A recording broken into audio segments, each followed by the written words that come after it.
সরকার আর আধুনিক রাষ্ট্র পরিচালনার দায়িত্ব তো রাজনীতিবিদের।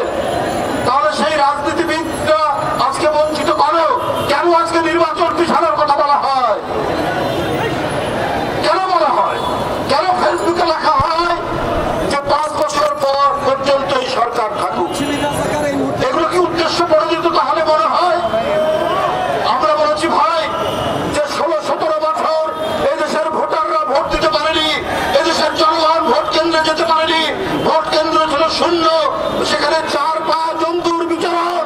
ওই ভোট কেন্দ্র তো আমরা দেশের জনগণ চাইনি, এর জন্য 71 হয়নি, এর জন্য 90 হয়নি, এর জন্য 7ই নভেম্বর হয়নি। আমরা আবার ভোট কেন্দ্র জনগণ আর ভোটারের পদধ্বনিতে মুখরিত হবে, এইটা চাই। তার জন্যই এত আত্মত্যাগ, তার জন্যই এত কিছু। তাহলে ভোট কেন পিছাবে? এটা তো আজকে গোটা জাতির প্রশ্ন। তাহলে নিশ্চয়ই ভিতরে ভিতরে অত্যন্ত গভীরে অত্যন্ত ভিতরে নিশ্চয়ই তাহলে কোনো গভীর ষড়যন্ত্র চলছে। এইটা তো হতে পারে না কখনোই। আমরাও বলেছি সংস্কার চাই যৌক্তিক সময়, নির্বাচন দিন, একটা নির্দিষ্ট সময় বলে দিন, বেশি প্রলম্বিত করবেন না, এটাই আমরা বলেছি। এরপরে দেখলাম বন্ধুরা আমার, লন্ডনে ডক্টর মোহাম্মদ ইউনূস প্রধান উপদেষ্টা, বিএনপির ভারপ্রাপ্ত চেয়ারম্যান জনাব তারেক রহমানের বৈঠক হলো। বৈঠক থেকে একটা যুক্ত বিবৃতি আসলো, দেশের মানুষ স্বস্তির মধ্যে পড়লো। কিন্তু এই স্বস্তি আমার মনে হয় কেউ কেউ চাচ্ছেন না। তারপরে এই সারা দেশে শুরু হলো সংঘাত, রক্তাক্ত পরিস্থিতি। কেন এটা তৈরি? কেন জন্য দায়ী?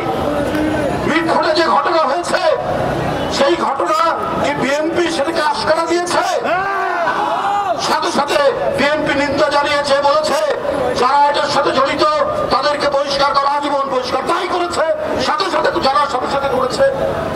চেয়ারম্যানের বিবৃতি, মহাসচিবের বিবৃতি সাথে নিন্দা জানিয়ে হয়েছে, বলেছে তাদেরকে দৃষ্টান্তমূলক শাস্তি দিতে হবে, তারা যেখানেই থাকুক, যে অবস্থায় থাকুক। বন্ধুরা আবার এইটা ধারাবাহিক বলে যাচ্ছে। এটা তো শেখ হাসিনার আমল নয়, তো নারায়ণগঞ্জের মাফিয়া, ওই কক্সবাজারের গডফাদার আর অন্য নাটোরের গডফাদার, তাদের জন্য শেখ হাসিনা পার্লামেন্টে তাদের পক্ষে কথা বলতেন। আর তারেক রহমান প্রতিদিন দলের যদি নামে কেউ চাঁদাবাজি করেছে, কেউ যদি অন্যায় করেছে, তাহলে সাংগঠনিক শাস্তি ব্যবস্থা, কেউ বহিষ্কার হচ্ছেন, কেউ অব্যাহতি পাচ্ছেন, কারো পদ স্থগিত করা হচ্ছে, অথবা আমরা নিজেরাই পুলিশকে বলছি তাদের বিরুদ্ধে মামলা দিন, অথবা নিজেরাও আমরা মামলা দিচ্ছি। এই তো তারেক রহমান। আর তাকে কেন আজকে এই মিটফোর্ডের ঘটনায় তার জন্য তার বিরুদ্ধে স্লোগান দিচ্ছেন কুরুচিপূর্ণ? কেন দেশনেত্রী বেগম খালেদা জিয়া 6-7 বছর কি ভয়ঙ্কর নিপীড়নের মধ্যে একটি বদ্ধ ঘরে, অন্ধকারাচ্ছন্ন ঘরের মধ্যে, যেখানে নিঃশ্বাস নেওয়া যায় না, সেই ঘরের মধ্যে বন্দী করে রাখলো শেখ হাসিনা। তার প্রতি গোটা জাতি, কোটি কোটি মানুষ যার প্রতি সহানুভূতিশীল, তার বিরুদ্ধে আপনারা কুরুচিপূর্ণ কথা বলছেন। তারেক রহমান তাদের হাসিনার আন্দোলনের ফসল আপনার ছাদের উপর তুলে তাকে ফেলে দিল, তার কোমর ভেঙে গেল। নিপীড়িত নির্যাতনের এক প্রতীক হচ্ছে তারেক রহমান, তাকে যেভাবে করা হয়েছে। অথচ আপনারা মিছিল করলেন বিভিন্ন জায়গায়, আপনার ফেসবুকে, সামাজিক গণমাধ্যমে বিভিন্ন কন্টেন্ট তৈরি করে আপনারা সেখানে আজে বাজে বিভিন্ন ধরনের কথাবার্তা বলছেন। আমার একটি বক্তব্য আছে। আপনার খুলনায় বিএনপির একজন যুবককে গুলি করে তার পায়ের রক কেটে দিলেন। পায়ের রক কাটে কারা?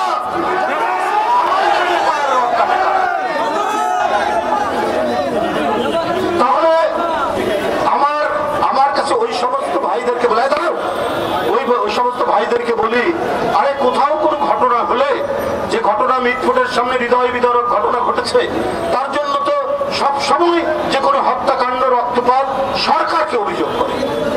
আপনারা সরকারকে বললেন না, আইন শৃঙ্খলার জন্য দায়ী দায়িত্ব তো সরকারের, তাকে কিছু বললেন না, প্রশাসনকে কিছু বললেন না, মিছিল করছেন তারেক রহমানের বিরুদ্ধে।